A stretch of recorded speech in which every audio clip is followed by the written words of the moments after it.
হরি, কি কাণ্ড বলো দেখি। এ বৃষ্টি তো থামতেই চাইছে না।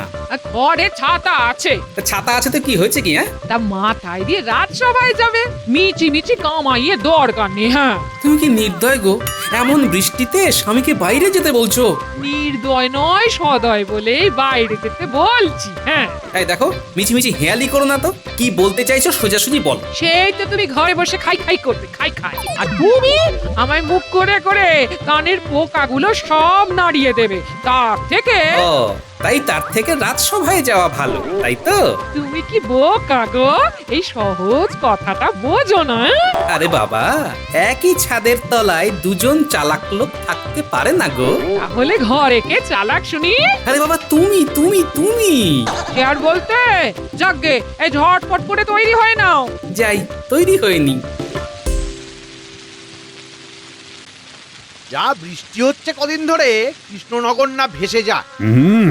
রাস্তাগুলোতে জল জমে যা অবস্থা, তাতে এবারে মনে হচ্ছে নৌকা নামাতে হবে মহারাজ। তবে মহারাজ, একটা কথা, এই বৃষ্টিতে আমরা সবাই রাজসভাতে আসছি, কিন্তু গোপালকে দেখুন, সে তো আসছেই না।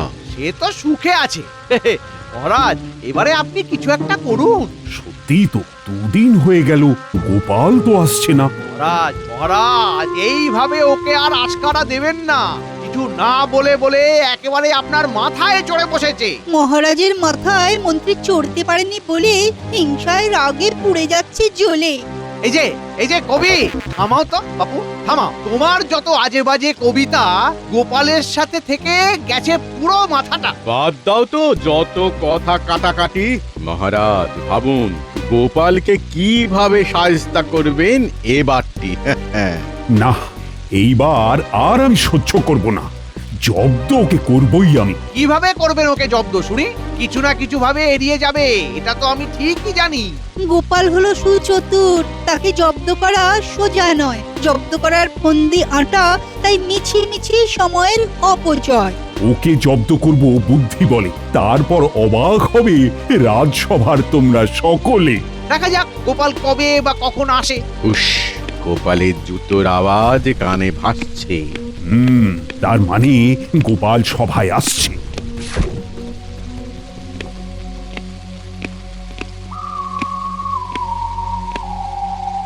কি ব্যাপার গোপাল, সভায় মিছিমিছি এলে কেন? হ্যাঁ, এই বৃষ্টিতে গরম গরম মাছ ভাজা আর খিচুড়ি খেয়ে ঘুমিয়ে পড়লেই তো পারতে। আমার সাথে মাছ ধরতে যাওয়ার জন্য আপনাকে তো পেলাম না, সেই জন্য মাছ ভাজা খাওয়াও হয়নি। এই ফালতু কথা ছাড়ো তো গোপাল, এই দুদিন আসুনি কেন বলো? আগে এই 2 দিন না, ওই ছাতা খুঁজে পাচ্ছিলাম না মহারাজ। কি, এটা কোনো না আসার কারণ? কি বাজে অজুহাত রে বাবা। মহারাজ, গোপালকে সভা থেকে বার করে দিন। আগে হ্যাঁ মহারাজ, মনে আসার ব্যাপক ইচ্ছে থাকলেও ছাতা না পাওয়ায় আসা হয়নি। আরে বাবা, বৃষ্টিটা যখন একটুখানির জন্য হলেও বন্ধ ছিল, তখন তো গামছা মাথায় দিয়ে আসতেই পারতে। সাথে কখানা মাছও পেয়ে যেতে। কি বোকা রে বাবা গোপালটা। হ্যাঁ গোপাল, তুমি এতদিন চালাকির পরিচয় দিলেও আজকে কিন্তু তোমায় আর বোকা না বলে পাচ্ছি না। মহারাজ, গামছা নিয়ে বেরিয়েও তো লাভ হতো না, কারণ এই যা বৃষ্টি, তাতে ভেজা গামছা সহজে শুকতোই না। আহ, কি বোকার মতো আজে বাজে অজুহাত দিচ্ছ গোপাল, কেন এমন বোকামি করছো? মহারাজ মহারাজ, আপনি মিছি মিছি এতদিন গোপালকে চতুর বলে এসেছে। বেশ মহারাজ, আমি সত্যিই চতুর কিনা তার জন্য তাহলে পরীক্ষা হয়ে যাক। ব্যাস, এবার তাহলে শেষ অপেক্ষা।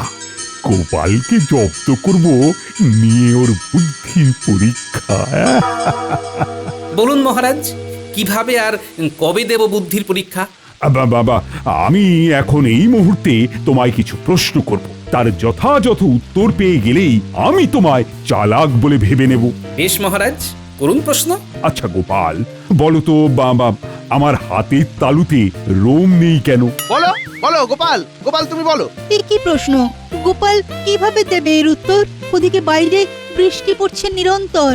দুত্তা, বাবা কবি, তুমি থামো তো। হাতের তালু তো নীলমি হয়, এর উত্তর তাহলে কি দিই? এই যে দেখো দেখো দেখো, আমার হাতের 2 তালু দেখো না। মহারাজ, আপনার ওই 2 হাতের তালুতে হ্যাঁ বলো বলো বলো। আসলে মহারাজ আপনি ওই চারিদিকে প্রচুর দান ধ্যান করেন যার ফলে আপনার দুই হাতের ঘর্ষণে মহারাজকে হাত ঘষতে আমি তো দেখিনি কোনোদিন। আসলে অনিচ্ছা সত্ত্বেও দেন তো, তাই হাত ঘষে। এই তুমি কি বলতে চাইছো গোপাল? স্পষ্ট করে বলো তো। আপনার প্রচুর দান ধ্যানের জন্যে এতবার যেহেতু ওই দুই হাতের ঘর্ষণ হয়। আচ্ছা, তাহলে গোপাল তুমি তো আমার মতো এত দান ধ্যান করো না, তাহলে তোমারই বা নেই কেন? গোপাল হয়েছে জব্দ, তাই মুখে নেই টু শব্দ। একের পর এক প্রশ্ন, কেমন লাগছে উদ্বিগ্ন।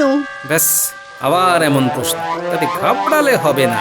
বলো বলো গোপাল, দেখি তুমি কেমন দিক পাও। মহারাজ আমি আপনার মতো এত দান ধ্যান না করলেও আপনার থেকে অকাতরে জিনিস পাই তো, তাই আমারও জিনিসগুলো নিতে নিতে ওই ওই দুই হাতের ঘর্ষণে আর তালুতে রোম গজায়নি মহারাজ। আর কতক্ষণ চলবে এই প্রশ্নের খেলা? ওদিকে সকাল পেরিয়ে হয়ে গেল দুপুর বেলা। আচ্ছা আচ্ছা আচ্ছা, সবাই চুপ করো তো, আমি শেষ প্রশ্ন করছি গোপালকে। বুঝতেই পারছি মহারাজ আমাকে বোকা প্রমাণিত করতে উঠে পড়ে লেগেছে। নিশ্চয়ই কোনো সাংঘাতিক প্রশ্ন আসতে চলেছে। আচ্ছা, আমার না হয় দান ধ্যান করতে করতে দুই হাতে ঘর্ষণ হয়, আর আর আমার আপনার থেকে জিনিস নিতে নিতে দুই হাতে ঘর্ষণ লেগে তালুতে রোম গজায়নি মহারাজ। তারপর বলুন। হ্যাঁ, তাহলে এই সভাসদদের হাতের তালুতে রোম নেই কেন? মহারাজ এই উত্তর তো আপনার জানা। গোপাল, উত্তরটা কিন্তু আমি তোমার মুখ থেকেই শুনতে চাইছি। হ্যাঁ তাই তো আমাদের রোম নেই কেন, জবাব দাও দেখি। মহারাজ এদের হাতের তালুতে ওই হিংসে রোম গজায়নি। হিংসা হলে তো আমার গাল আর মুখ ফুলে যায়, হাত তো ফোলে না গোপাল। মন্ত্রী মশাই আপনার হাত না ফুলে গাল ফোলে, আর গাল ফুললেই আপনি রেগে নিজের দুই হাতের তালু ঘষতে থাকেন। তখন এক মিনিট হিংসাতে খালি আমি না, এখানে উপস্থিত সবাই রেগে হাত ঘষে, আমি নিজের চোখে দেখেছি। তাহলেই বুঝুন মহারাজ মন্ত্রী মশাই নিজেই আপনার প্রশ্নের উত্তর দিয়ে দিয়েছেন। গোপাল, হেঁয়ালি না করে উত্তরটা দাও দেখি। মহারাজ আপনি যখন আমাকে রাশি রাশি মোহর নানা ধরনের জিনিস উপহার বা পুরস্কার স্বরূপ দেন, তখন এখানকার সভাসদেরা হিংসেই জ্বলে ওঠে আর রেগে নিজেদের হাত ঘষতে থাকে। আর সেই জন্যেই সভাসদদের হাতের তালুতে হয় না রোম, বরং তাদের এমন কাণ্ডে হয় মাথাটা গরম। আজকের মতো সভা তাহলে এখানেই শেষ করছি। মহারাজ এক মিনিট। কিছু বলবে গোপাল? আগে হ্যাঁ বলছি, আমার একটা প্রশ্ন ছিল মহারাজ। গোপাল, আজকের মতো সভা শেষ, কালকে আবার প্রশ্নোত্তরের পালা চলবে। যথাজ্ঞা মহারাজ।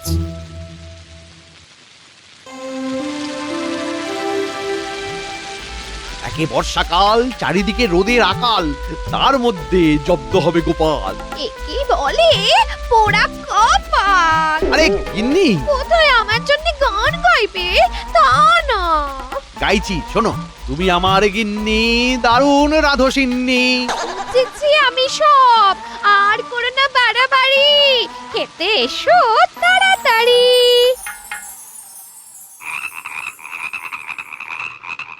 আমায় জব্দ করবে কে, এখনো জন্মায়নি সে। আমি মানুষ বড় ভালো, করব না মুখ কালো। বাবা, বলি নিজের নাম গান করছো কেন? এটাকে নাম গান না গিন্নি, নিজের জয়গান বলে। এমনটা করতাম না, কিন্তু কিন্তু কি? আজকে সভায় মহারাজ আমায় বোকা প্রমাণ করতে উঠে পড়ে লেগেছিলেন জানো।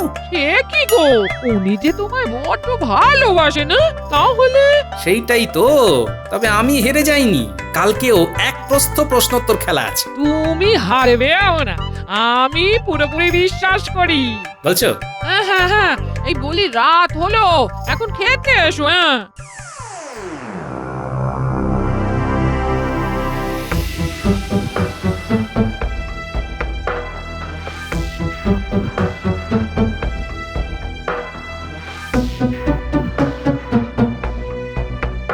কি ব্যাপার মহারাজ, শোবেন না?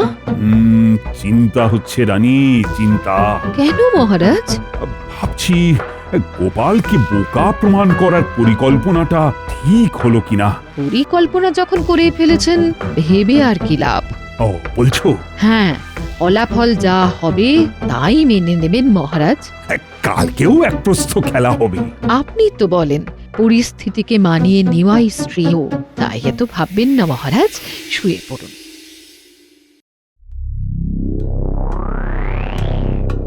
সভায় উপস্থিত সকল সভাসদকে সুপ্রভাত জানিয়ে আমি একটা প্রশ্ন করছি মহারাজকে। করো গোপাল করো, আমি প্রস্তুত। আচ্ছা মহারাজ, বলুন তো পৃথিবীতে সব থেকে শক্তিশালী কে?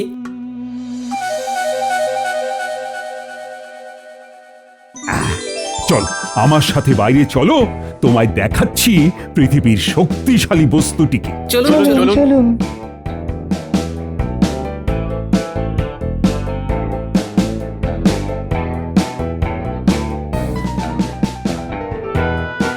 এই যে পাথর পড়ে আছে দেখছো, এই পাথরই হলো সব থেকে শক্তিশালী বস্তু, কারণ পাথর দিয়ে যে কোনো কিছুই ভেঙে দেওয়া যায়। যেমন গোপালের টাক, সভাকবির দাঁত। মহারাজ একদম ঠিক বলেছে। মন্ত্রী চুপ করো, দাঁত কিন্তু একা কবিরই নেই। এবারে আমার পালা। কি গোপাল চুপ যে, অম্বিতম্বি কি শেষ? না মন্ত্রীমশাই, আমি আপনার দাঁতগুলোকে দেখছিলাম। কি গোপাল, কিছু বলো? মহারাজ ক্ষমা করবেন, আপনার উত্তরটি ভুল। আচ্ছা বেশ, প্রমাণ দাও দেখি। আমার সাথে একটা জায়গায় চলুন সকলে, এই পাথর খণ্ডকে বই নিয়ে যেতে হবে। এই মন্ত্রী, পাথরটা তুলে নাও তো।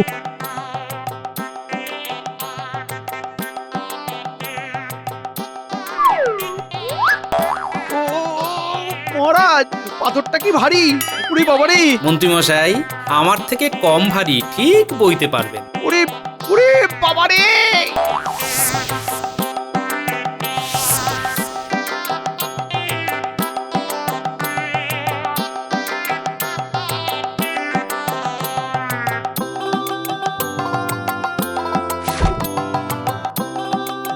মহারাজ এই দেখুন, কামার ভাইয়ের এই লৌহদণ্ড কেমন ওই ভারী পাথরকে ভেঙে দিতে পারে। এই ভেঙে গেল? তাই বলছিলাম মহারাজ, আপনার উত্তর ঠিক নয়। ও, তাহলে লোহাই হলো পৃথিবীর শক্তিশালী বস্তু? আগে না মহারাজ, লোহা শক্তিশালী নয়। বেশ, তবে প্রমাণ দেখাও দেখি। এই লোহার দণ্ডটা নিয়ে যেতে হবে। মন্ত্রী নিয়ে এসো। উড়ে বাবারে, আমি আর পারছি না।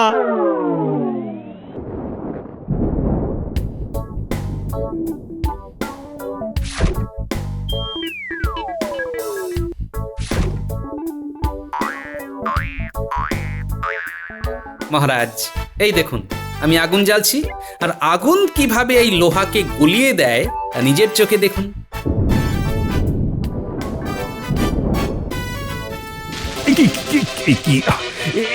এই যে জোরে বৃষ্টি নেমে গেল। কি গোপাল, এবারে কি হবে? কি করবে তুমি? ও, বৃষ্টিটাকে এক্ষুনি নামতে হলো। এবারে কি করি?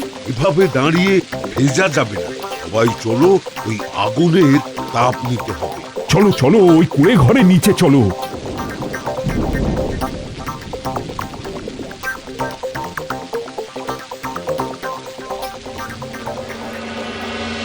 একটু আগুন জ্বালতে পোড়াবে কি? চিন্তা নেই, এই লোহাই পোড়াচ্ছি, তাতে তাপও পাবেন আপনারা, আবার প্রমাণও।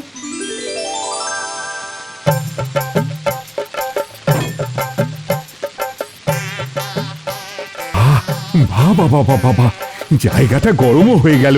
তা হলো ঠিকই, তবে আগুনও কিন্তু সব থেকে শক্তিশালী নয়। আগুনকে তো জল নিভিয়ে দিতে পারে। হ্যাঁ, যেমন সবাই দেখতে পেলেন যে বৃষ্টি জোরে পড়তেই আগুন কেমন নিভে গেল। তাহলে জলই হলো সব থেকে শক্তিশালী? আগে না মহারাজ, কেন শুনি? জলকে ধারণ করে মেঘ, যেমন দেখুন এই যে জোরে বৃষ্টি হচ্ছে, তা কিন্তু ওই ঘন কালো মেঘের জোরেই হচ্ছে। তাহলে মেঘই হলো সব থেকে শক্তিশালী? আগে না মহারাজ, বাতাস মেঘকে সরিয়ে দিতে পারে। অনেক সময় দেখবেন আকাশে কালো মেঘের দেখা পাওয়া গেলেও বৃষ্টি কিন্তু হয় না, কারণ বাতাস এসে মেঘকে সরিয়ে দেয়, তাই। তাহলে বাতাসই হলো পৃথিবীর ভেতরে সর্বাপেক্ষা শক্তিশালী? আগে না মহারাজ। এই গোপাল, এবারে বেশি বেশি হচ্ছে। মহারাজ যাই বলছেন তাই তুমি ভুল বলছো। বৈদ্যমশাই, আমি কিন্তু উপযুক্ত প্রমাণও দিয়ে দিচ্ছি। মহারাজ আপনি গোপালের এইসব ভুলভাল কথা ছাড়ুন তো। আমি ভুলভাল বলি না মন্ত্রীমশাই। একবার যখন এতটা এগিয়েছি, তখন হাল তো আমি ছাড়বো না। আমি প্রমাণ দিতে রাজি আছি মহারাজ। দাও দাও, প্রমাণ দাও। এই মন্ত্রীমশাই, একবার আপনি বাইরে বেরোন তো। এই কি পাগল নাকি?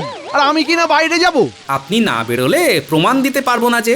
দয়া করে আসুন। মন্ত্রী, শিগগিরই যাও, আমার প্রমাণ চাই। না মানে মানে আরে যাও যাও। ওরে বাবারে, ও এ কি হাওয়া! ও আমি আমি আমি উড়ে যাব তো গোপাল, আমি তো উড়ে যাব। ঝোড়ো হাওয়ার দাপটে মন্ত্রী মশাই উড়ে যাবেন সপাটে। এই গোপাল, তুমি কি করতে চাইছো বলো তো? সত্যি যা হাওয়া, উফ, মন্ত্রী তো উড়ে গেলেই মুশকিল। আমি যদি খুব ভুল না হই, হয় মন্ত্রী না হয় মন্ত্রীর কিছু একটা উড়লো বলে। মন্ত্রী যদি ওড়ে এই দাপুটে হাওয়ার জোরে, তাহলে যে কি হবে, তবে ধরতে কে যাবে? এই গেল গেল গেল গেল গেল, আমার টুপি উড়ে গেল, উড়ে গেল। এই বাবা, এই কি ও গোপাল, আরে কিছু একটা করো। ওরে বাবারে, মাগো, আমার ধুতিখানা বাঁচাও, বাঁচাও, বৈদ্য, বৈদ্য বাঁচাও। যাও যাও বলতো, যাও শিগগির মন্ত্রীর ধুতিখানা ধরো। মহারাজ, আমার দুটিকানা ধরতে তবে আর একজনকে পাঠান। আহ, যাও না রাজ্যতীষী, তুমি ওদের সাহায্য করতে যাও।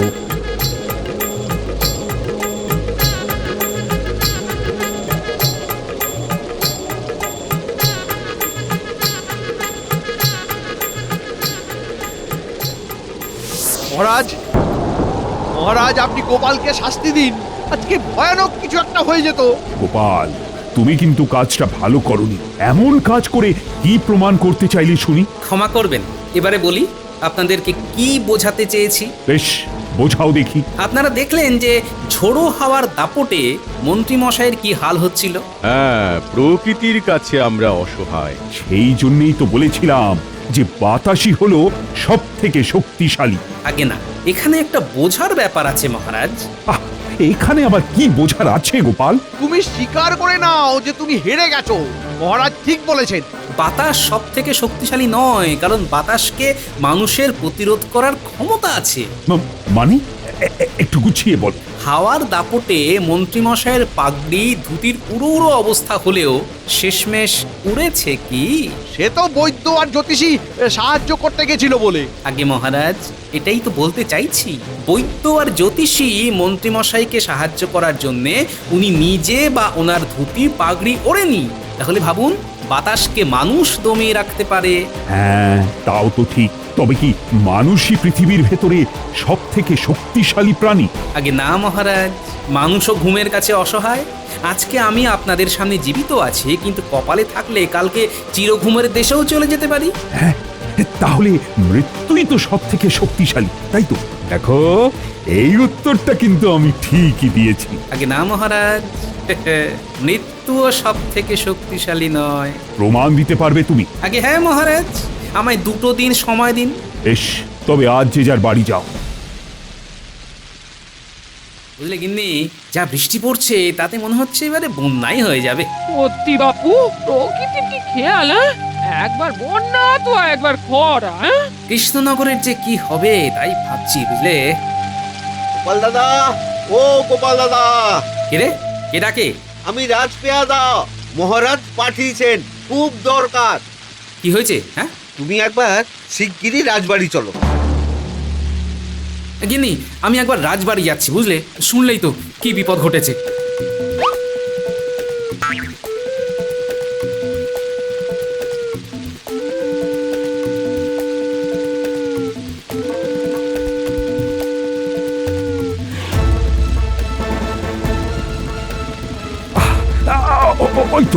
ওই তো গোপাল আসছে। এসেই বা কি করবে? ও কি বৈদ্য যে বুঝবে? আসল বৈদ্য বা তোমার মতো সর্বজ্ঞানীও তো তেমন কিছু করতে পারেনি। তার থেকে গোপালই যা বোঝে করুক। এ বাবা, এ তো দেখছি গাড়িটা একদম পুড়ে গেছে, গরুগুলো পালিয়ে গেছে। গোপাল, গাড়ি চালকটিকে আগে উদ্ধার করো। এই দুজন পেয়ারা ধরো তো আমার সাথে, গাড়িটা তুলতে হবে।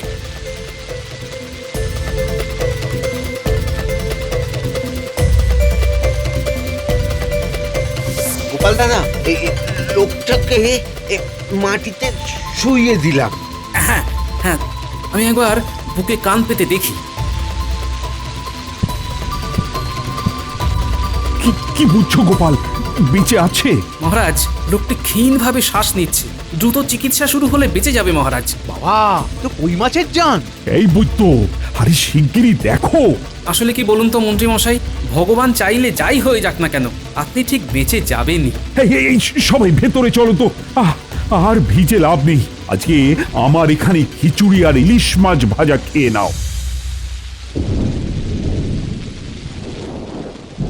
সত্যি গোপাল, আজকে তুমি না থাকলে যে কি হতো।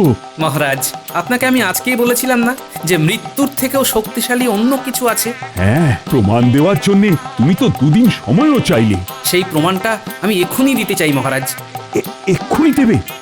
আচ্ছা, তাহলে দাও। মহারাজ, এই পৃথিবীতে সব থেকে শক্তিশালী হলো ভগবান। ভগবান? হ্যাঁ মহারাজ, তার প্রত্যক্ষ প্রমাণ হলো আজকের ঘটনাটা। যেভাবে বাসটা পড়েছিল তাতে আপনারা সবাই ভেবেছিলেন চালকটি হয়তো মারাই গেছে। হ্যাঁ, কিন্তু মারা তো যায়নি। সেই জন্যই তো বলছি মহারাজ, ওপরওয়ালা চাননি বলেই সে প্রাণী বেঁচে গেছে, না হলে মারাই যেত। হ্যাঁ গোপাল, আমি মেনে নিলাম, সব থেকে শক্তিশালী হলেন ভগবান। ওনার ওপরে আর কেউ নেই মহারাজ, উনিই সব। গোপাল, তোমাকে বোকা প্রমাণিত করতে চেয়ে আমি অনেক হেনস্থা করেছি, কিন্তু আজ আমি অকপটে বলছি, তুমি আমার আদর্শ সভাসদ। তুমি আজ আবার নতুন করে আমার চোখ খুলে দিয়েছো।